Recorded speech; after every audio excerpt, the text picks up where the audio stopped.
These are water levels. I built these about 2.5 years ago when I found out that track day had been filled with dirt. Reference Woody Scout's decertification letter sent to the HOA in February 2012, where Woody Scout in his letter described track day's drainage easement as being filled in with dirt and landscaped as so that it would not drain onto the golf course. In response to that letter, I decided that I would start building water levels so that I could measure how much dirt and the elevation of the dirt that had been put into track day when it was filled in, and I could reference that to my own properties that were one house removed from track day. So to describe these water levels, what I did is I've got two columns of water here. On this side is millimeters. It's a sewing tape that I put on this side, millimeters. On this side is a sewing tape that is inches. These two water levels are two columns of water. They're connected by a hose, and that hose theoretically could be a mile long, and as long as we stay within the 57 inches from top to bottom, if we don't go over a 57-inch rise from top to bottom, for any length of hose we have,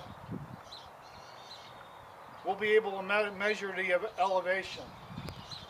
The way these work is, right now, the water level, since they're both together and they're exactly the same as far as dimension, the water level right now is sitting at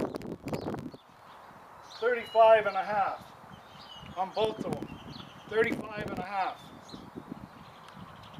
Now, these caps right here are made so that I can cap them off for moving.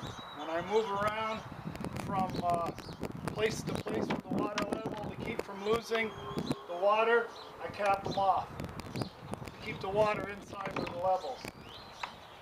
Like so.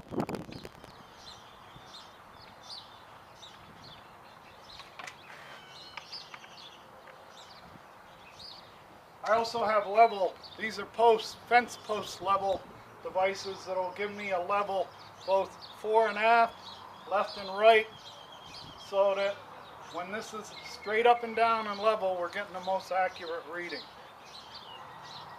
Alright, right now I have a 100-foot hose attached to the bottom of each. I will take the camera now and scan this hose.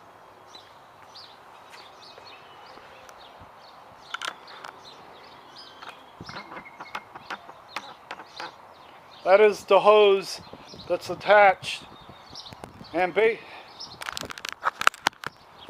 with this hose we put a lake inside of a 100-foot hose. That lake will always be level.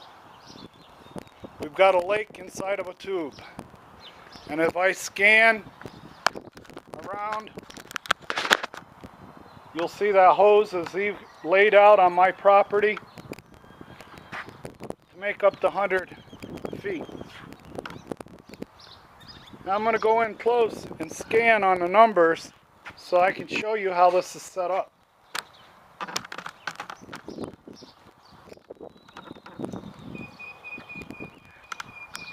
As you can see, there's a scale there.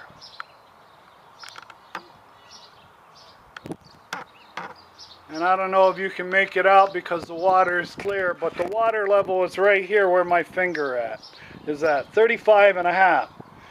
And it's the same on both sides. So this proves that the levels are working properly. There's no air bubbles in the line.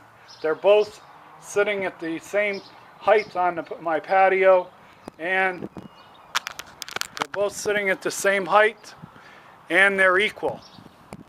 Now, what I'm going to do is I'm going to go to my property line between lot 315 and lot 314 and measure the difference. The way these work is, this is 36 and a half,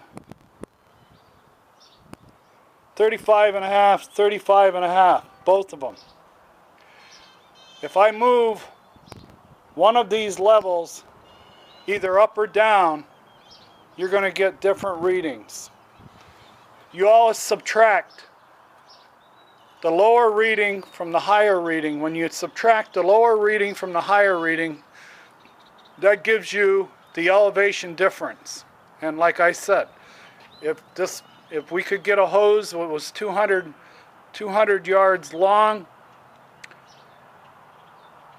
and they were the same elevation, we'd have the same reading. If it was 200 yards long and I went 200 yards and put this up 1 foot, if I took this one and put it up 1 foot, then what would happen is this would go up 6 inches, this would go down 6 inches. And what we would have is a higher reading down here than we have here, and we would subtract the difference. But right now,